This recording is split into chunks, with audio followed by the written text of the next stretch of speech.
بسم الله الرحمن الرحیم. السلام علیکم ملګرو، امید دی چې تاسو ټول بخیر. نن به مونږه د انګلیش ګرامر یو ډیر اهم ټاپک شروع کوو او هغه دی کلازز. د ډیر وخت نه ډیر کسانو به همیشه دا تپوس کوو چې کلاز څه ته ویل کیږي او دا مونږه څنګه استعمالو او د دې ټایپس آف کلازز څه وي. نو ان شاء الله مونږه نن د دې په اړه کې دا ټاپک شروع کوو. زما تاسو ته دا ریکوست دی چې زه کله د دې ایکسپلینیشن کوم تاسو زما هرې خبرې ته په غور سره غوږ کېدوئ چې تاسو یو ځل په دې اولني لیسن باندې په پښتو کې تاسو پوه شوئ، نو بقایا چې څومره هم د دې په باره کې لیسنز را روان وي هغه به تاسو ته ډیر زیات اسان وي. او یو بل ریکوست چې د دې نه به تاسو ځان د خامخا نوټس جوړوئ چې تاسو یو ځل د ځان سره دا نوټس ولیکله نو بیا به ستاسو نه دا کله هم نه هیریږي. صحیح ده؟ ښه، اوس راځو موږ خپل ټاپک لا. What is a clause؟ کلاز څه ته ویل کیږي؟ کلاز څه شی دی؟ زه اول تاسو ته د دې ډیفینیشن وایم په انګلیش کې او بیا به د هغې په پښتو کې ترجمه هم کوم او د هغې بیا ایکسپلینیشن به هم زه تاسو ته کوم. صحیح ده؟ نو تاسو دې ته په غور سره غوږ کېدوئ. A clause is a group of words that includes a subject and a verb to form a sentence or part of a sentence. د دې مطلب دا دی چې clause is a group of words. clause د الفاظو د ټکو یو ګروپ دی.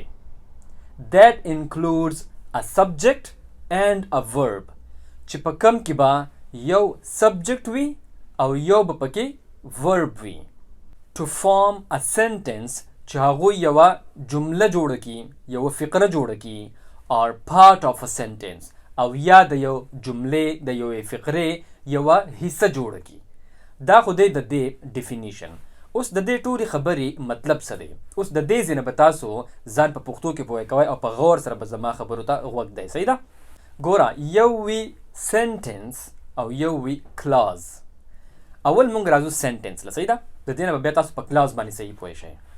ګوره، سنټنس په انګلیش کې ویل کېږي یوې جملې ته، یوې فقرې ته. دا خبره ما تاسو ته څو ځله کړې ده په مختلف لیسنز کې چې کله هم مونږه د انګلیش یو سنټنس جوړو نو په هغه سنټنس کې به سبجیکټ او ورب دا دوه څیزونه به پکې خامخا وي. د دې مطلب دا دی چې د سبجیکټ او د ورب نه بغیر د انګلیش جمله سنټنس نشي جوړېدی. دا ممکنه نه ده. صحیح ده؟ دا یو پوینټ په خپل ذهن کې بالکل پوخ کېدوئ. اوس په یو سنټنس کې د دې سبجیکټ او ورب نه علاوه نور هم ډیر څیزونه راتلی شي. په هغې کې ایډورب راتلی شي، په هغې کې ایجکټیو راتلی شي، په هغې کې نور هم دغه شانتې پریپوزیشن پکې راتلی شي. نو هغه خو په سنټنس کې راتلی شي خو د هغې نه بغیر هم سنټنس جوړېدی شي، خو د ورب او د سبجیکټ نه بغیر سنټنس نشي جوړېدی. ځکه چې د یو سنټنس لپاره د ټولو نه کم از کم ریکوایرمنټس چې دي نو هغه دی چې په هغه سنټنس کې به سبجیکټ به پکې هم وي او ورب به پکې هم وي. اوس کله چې مونږ یو سنټنس ووایو او یا مونږ یو سنټنس ولیکو نو په هغه سنټنس کې به هغه ټوله خبره موجود وي چې کومه خبره مونږ په هغه سنټنس کې کول غواړو. زما د خبرې مطلب دا دی چې په یو سنټنس کې هغه ټوله آیډیا موجود وي، هغه ټوله خبره موجود وي. مونږ ته په هغه سنټنس باندې د پوهېدو دپاره نور څه د سپورټ، نور څه د مدد ضرورت نه وي. صحیح ده؟ مثال په طور زه تاسو ته فرض کا یو ساده غوندې سنټنس وایم چې we are playing football in the park. مونږ په پارک کې فوټبال کوو. صحیح ده؟ دا اوس یو سنټنس دی. نو اوس تاسو په دې سنټنس باندې غور وکړئ. په دې کې زموږ سره سبجیکټ هم شته دی او ورب هم شته دی. سبجیکټ پکې دی وی او ورب پکې دی پلیینګ. صحیح ده؟ او د سنټنس لپاره زموږ سره کم از کم دا دوه څیزونه پکار دي، سبجیکټ او ورب. نو هغه دواړه په دې کې موجود دي. دا زموږ سره یو کمپلیټ سنټنس دی. اوس چې کله ما دا خبره وکړله چې we are playing football in the park نو تاسو اوس وګورئ په دې فقره کې ټوله خبره موجود ده. مونږ په ټوله خبره پوه شو. صحیح ده؟ چې مونږ په پارک کې فوټبال کوو. صحیح ده؟ په دې کې مونږ ته د نور څه سپورټ یا د نور څه هیلپ، د نور څه ایکسپلینیشن ضرورت نشته دی. نو دا یو کمپلیټ سنټنس دی. اوس راځو مونږ کلاز له. صحیح ده؟ تاسو ته ما اوس د دې کلاز په ډیفینیشن کې دا ووایي چې کلاز د ټکو هغه یو ګروپ دی چې په کم کې به یو سبجیکټ او یو ورب خامخا وي چې هغه زموږ دپاره سنټنس جوړ کړي او یا د سنټنس یوه حصه جوړه کړي. تاسو که دې خبرې ته په غور سره وګورئ نو دا خبره او د سنټنس دا کم رول چې ما تاسو ته ووایي دا دواړه خبرې بالکل یو شانتې دي. په سنټنس کې هم زموږ سره کم از کم سبجیکټ او ورب پکار دی او ما تاسو ته اوس دا هم وایي چې په کلاز کې هم زموږ سره کم از کم سبجیکټ او ورب پکار دی. نو کله چې دا کلاز او سنټنس دواړه په دې ټایم کې یو شان تاسو ته ښکاري نو تاسو په ذهن کې به دا سوال راځي چې بیا موږ ته د کلاز څه ضرورت دی چې د کلاز او سنټنس ټول رولز یو شانتي وي. خو داسې نه ده. ګوره کلاز ویلې کېږي فرض کا په پښتو کې تاسو پوه یم یوې خبرې ته. صحیح ده. سنټنس هم یوه خبره وي مکمل یوه جمله وي. اوس ځینې سنټنسز داسې وي چې په هغې کې د یوې خبرې نه زیاتې خبرې وي. 2 خبرې پکې کېدی شي، 3 خبرې پکې کېدی شي، 4 خبرې پکې کېدی شي. سنټنس خو ټول یو وي خو په هغې کې خبرې 2 3 یا 4 وي.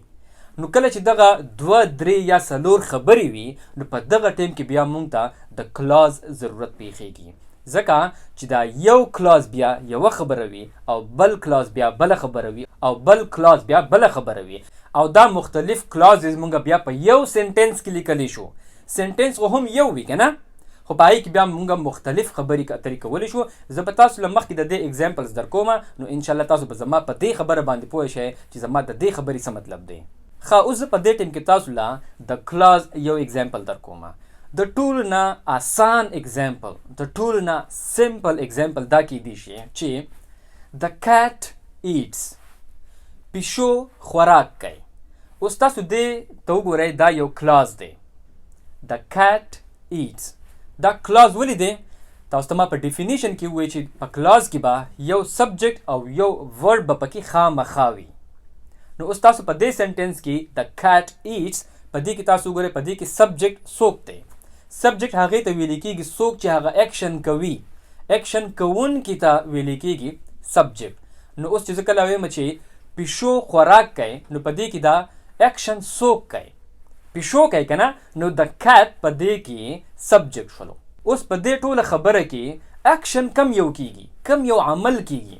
یعنی پیشو کم چې سبجیکټ دی هغه څه عمل کوي؟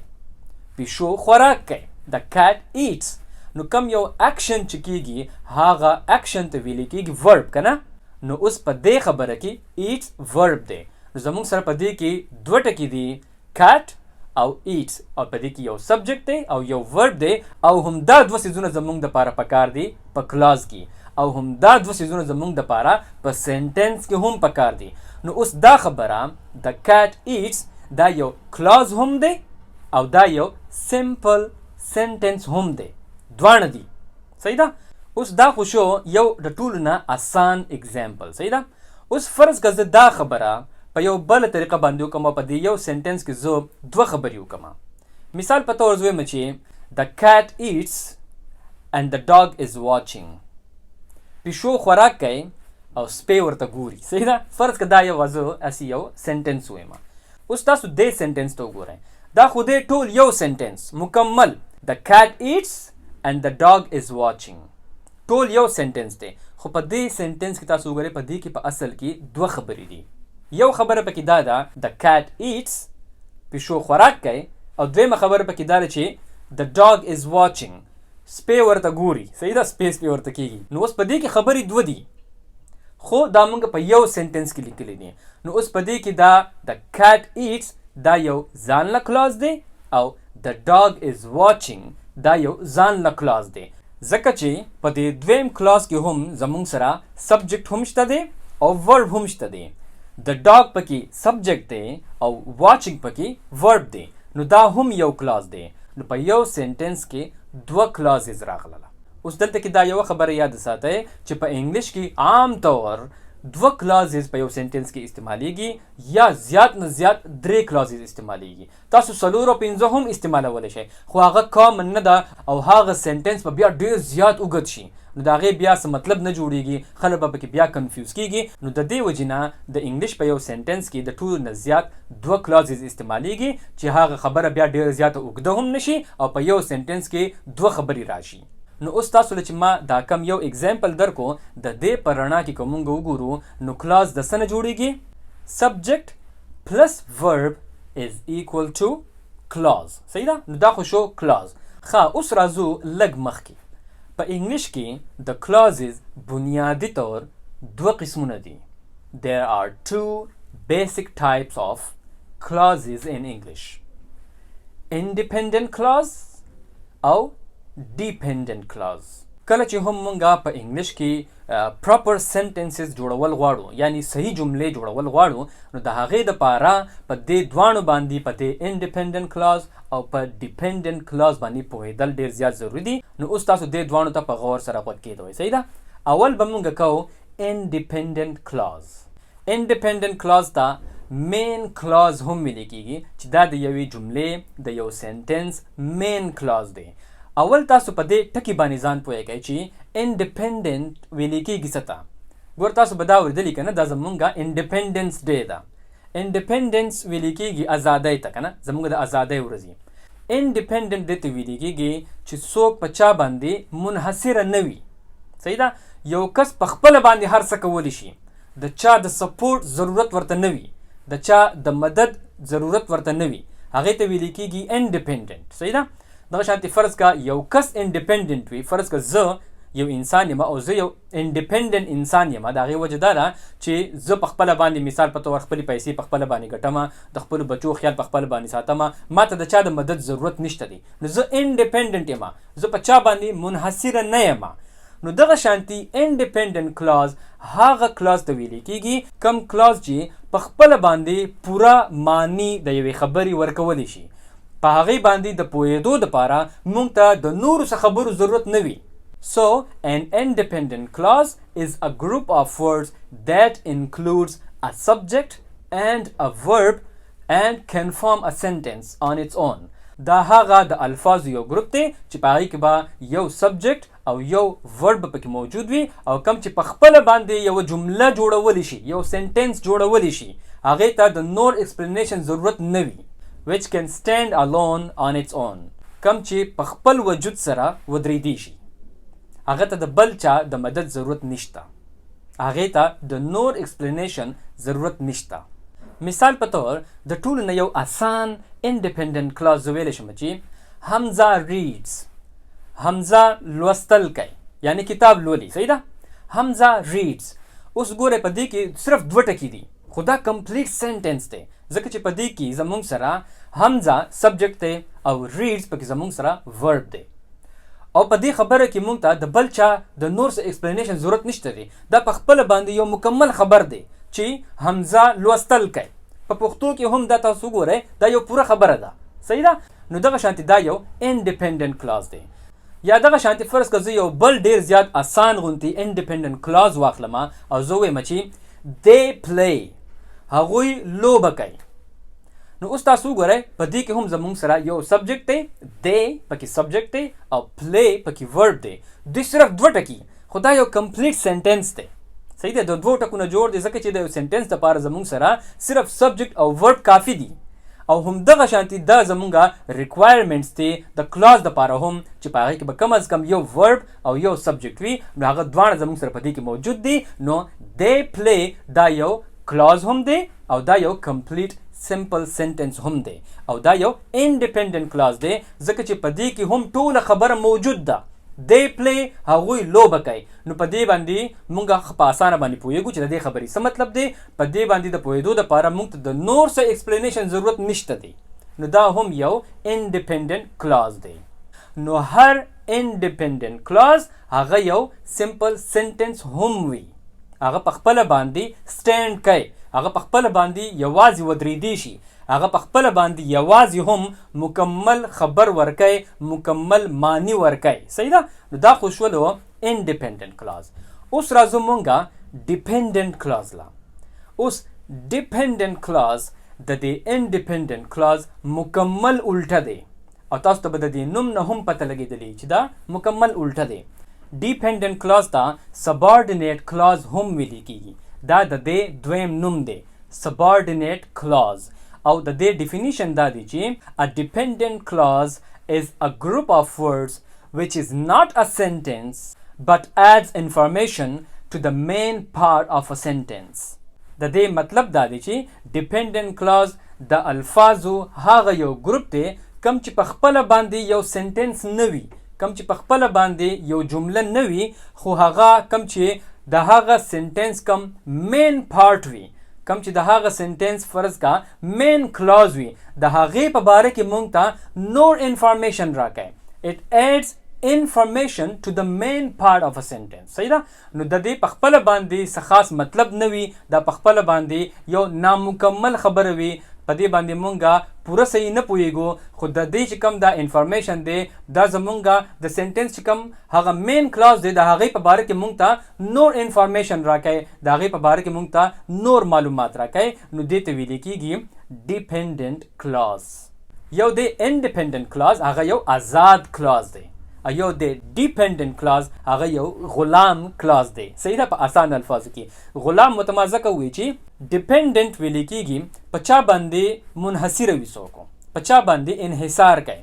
یعنی مثال په طور یو سټوډنټ دی او هغه فرض کړه د 15 کالو دی او چېرته په 9 لسم کې دی، نو هغه خو په خپله باندې د خپل سکول فیس نشي ورکولی که نه، یا چې د تلو راتلو یا د ټیوشن فیس خو نشي ورکولی که نه، هغه پیسې هغه له ټول هغه خپل پلار وله ورکوي یا وله مشر رور ورکوي.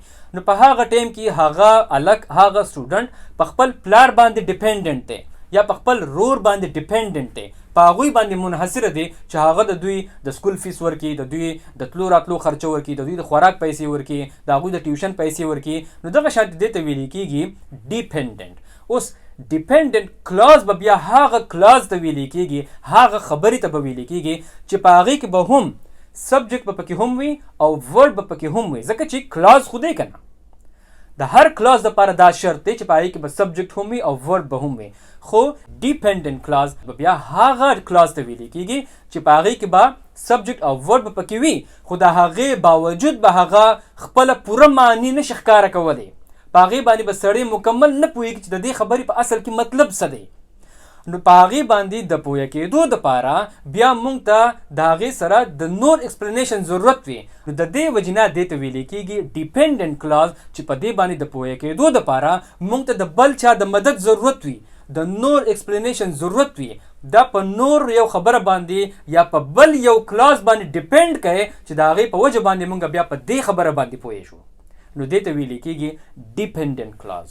فرض که زه یو کلاز را واخلم او زه ووایم چې before she goes to sleep، د دې نه مخکې چې هغه اوده کېدو دپاره لاړه شي. صحیح ده؟ زه فرض که د یوې جنۍ خبره کوم او زه دا خبره صرف دومره وکړم چې before she goes to sleep، د اوده کېدو نه مخکې، د دې نه مخکې چې هغه د اوده کېدو دپاره لاړه شي، دا به د دې لفظي معنی راشي. اوس تاسو دې خبرې ته غوږ کېږدئ. ما وویل چې د دې نه مخکې چې هغه اوده کېدو ته لاړه شي، نو دا خبره کمپلیټ خبره نه ده. زه پوه نه شم چې یار د دې خبرې مطلب څه دی، زه څه خبره کول غواړم، هغه څه کار کوي د اوده کېدو نه مخکې چې زه وایم چې د دې نه مخکې چې هغه اوده کېدو ته لاړه شي. نو دا خبره په خپله باندې مکمل خبر نه ده. حالانکه تاسو که دې خبرې ته غور وکئ نو په دې کې سبجیکټ هم شته دی او ورب هم شته دی. سبجیکټ پکې څه دی؟ شي. صحیح ده؟ او ورب پکې څه دی؟ before she goes to sleep. نو go پکې په دې ټایم کې ورب دی. نو اوس تاسو وګورئ په دې کې سبجیکټ هم شته دی او ورب هم شته دی. نو دا کلاز خو دی، خو دا اوس په دې ټایم کې کم یو کلاز دی؟ انډیپینډنټ کلاز دی او که ډیپینډنټ کلاز دی؟ که فرض که دا انډیپینډنټ کلاز وي نو بیا پکار ده چې موږ په دې خبره باندې مکمل پوهېدې چې د دې خبرې څه مطلب دی. او دلته کې زه وایم چې د دې نه مخکې چې هغه خوب له لاړه شي، دا خبره مکمل نه ده. صحیح ده؟ نو دا بیا ډیپینډنټ کلاز دی. او ډیپینډنټ کلاز په دې باندې دی چې په دې خبره باندې د پوهه کېدو دپاره موږ ته د نور انفارمیشن ضرورت شته دی. موږ ته داسې یو کلاز پکار دی چې هغه موږ ته دا خبره ایکسپلین کړي چې موږ د دې خبرې څه مطلب دی چې د دې نه مخکې چې هغه خوب له لاړه شي. صحیح ده؟ نو دا ډیپینډنټ کلاز یو سنټنس نشي کېدی، ځکه چې د سنټنس دپاره دا لازمي خبره ده چې موږ په هغې کې په ټوله خبره باندې پوه شو. نو ځکه هغه یو سنټنس وي او په دې کې خو چونکې موږ په پوره خبره باندې د سره اړو پوهېږو نه، نو ځکه دا ډیپینډنټ کلاز خو دی، خو دا یو سنټنس نه دی. نو اوس دلته کې فرض که زه دا سنټنس داسې ووایم سایما ریډز before she goes to sleep. سایما لوستل کوي، کتاب لولي before she goes to sleep، د دې نه مخکې چې هغه اوده شي. نو اوس دا مکمل خبره شوله. په دې خبره باندې اوس زه پوه شوم چې د هغې خبرې څه مطلب و، د دې نه مخکې چې هغه وده شي یا د دې نه مخکې چې هغه خوب له لاړه شي. نو اصل خبره څه وه؟ سایما ریډز، سایما لوستل کوي، ریډینګ کوي before she goes to sleep، د دې نه مخکې چې هغه خوب له لاړه شي. نو اوس دا مکمل خبره شوله، په دې باندې اوس موږ مکمل پوه شو. نو اوس تاسو دې سنټنس ته وګورئ. نو په دې سنټنس کې اوس دوه کلازز دي. یو کلاز پکې دی چې سایما ریډز، په دې کې هم زموږ سره یو سبجیکټ دی او یو ورب دی که نه؟ سایما سبجیکټ دی او ریډز پکې ورب دی. دا شو یو کلاز. او دویم کلاز پکې څه دی؟ before she goes to sleep، د دې نه مخکې چې هغه خوب ته لاړه شي. دا یو بل کلاز دی ځکه چې په دې کې هم یو سبجیکټ دی، شي پکې سبجیکټ دی او دا ورب پکې هم شته دی. صحیح ده؟ نو دغه شانتي دا اوس دوه کلازز شوله په یو سنټنس کې. خو په دې دواړو کلازز کې یو پکې انډیپندنٹ کلاز دی او یو پکې ډیپندنٹ کلاز دی. نو په ډیپندنٹ کلاز باندې د پوهه کېدو دپاره همیشه مونږ ته د یو انډیپندنٹ کلاز ضرورت وي چې هغه مونږ ته دا ډیپندنٹ کلاز ایکسپلین کړي چې زمونږ د دې خبرې مطلب څه دی.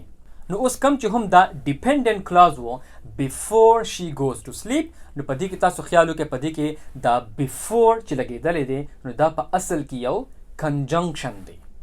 د کنجنکشن په باره کې مونږ په پارټس آف سپیچ کې ښه تفصیلي لیسنز کړي دي، په 3 پارټسو کې مونږ کړي دي. زما په خیال چې پارټ نمبر 24، 25 او 26 دا زمونږ ټول د کنجنکشنز په باره کې دي. نو تاسو ته زما دا سپیشل ریکویسټ دی چې په دې ننني لیسن باندې او په راتلونکي لیسنز باندې د پوهه کېدو دپاره دا ډېر ضروري دي چې تاسو اول په کنجنکشن باندې خامخا پوه شئ او په کنجنکشن کې چې کم ټکي راځي نو هغه ټول لیست به هم تاسو ځان سره یادوئ. تاسو ته به اوس په دې ټیم کې یو لیست کاري، دا ټول سبارډینیټ کنجنکشنز دي او دا همیشه راځي د ډیپندنٹ کلاز سره. نو دا بیفور په اصل کې یو سبارډینیټ کنجنکشن دی او دا دغه شانتي نور هم ټکي دي. دا هم تاسو ته اوس بیفور وي، د بیفور نه علاوه راتلی شي بیکاز یا دغه شانتي سو یا دیٹ یا دغه شانتي هو ایور، whichever، whatever. صحیح ده؟ نو دا ټول یو لیست دی، دا همیشه راځي د ډیپندنٹ کلاز سره.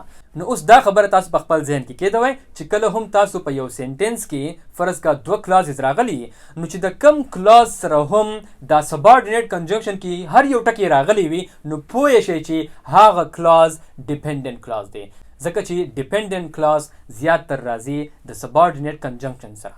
شروع کېږي د دې سبارډینیټ کنجنکشن نه، څنګه چې په دې اگزامپل کې د بیفور نه شروع شوی دی. صحیح ده؟ نو په اسانو الفاظو کې کله چې مونږه ډیپندنٹ کلاز جوړو نو ډیپندنٹ کلاز به څنګه جوړیږي؟ کنجنکشن پلس سبجیکټ پلس ورب، د هغې نه به څه جوړ شي؟ د هغې نه به جوړ شي ډیپندنٹ کلاز. انډیپندنٹ کلاز خو صرف و سبجیکټ پلس ورب او ډیپندنٹ کلاز به وي کنجنکشن پلس سبجیکټ پلس ورب، د هغې نه به ډیپندنٹ کلاز جوړ شي. نو په ننني لیسن کې تر دې پورې دا ایکسپلینیشن کافي دی. انشاءالله په راتلونکي لیسنز کې به انشاءالله مونږ د دې چې کم ټایپس وي، کم چې زمونږه ایډورب کلاز وي یا ناون کلاز وي نو انشاءالله د هغې په باره کې به مونږ په راتلونکي لیسنز کې ایکسپلینیشن کوو او بیا چې کله زمونږ دا ټول ټاپک کمپلیټ شي نو د هغې نه پس به انشاءالله بیا مونږ په سنټنس سټرکچر باندې هم یو لیسن کوو چې فقرې سټرکچر څه وي، د هغې شکل څه وي، هغه څنګه جوړیږي. خو په هغې باندې د پوهه کېدو دپاره په کلاز باندې اول پوهه کېدل ډېر لازمي دي. نو زما امید دی چې تاسو به په دې ننني لیسن باندې پوه شوي یئ. انشاءالله په نیکسټ لیسن کې به بیا میلاویږو. لایک او شیر ته نه هیر نشي او ټول زمونږ د یوټیوب چینل خامخا سبسکرایب کړئ. ټول د خپل ځان ډېر خیال ساتئ. د الله په امان.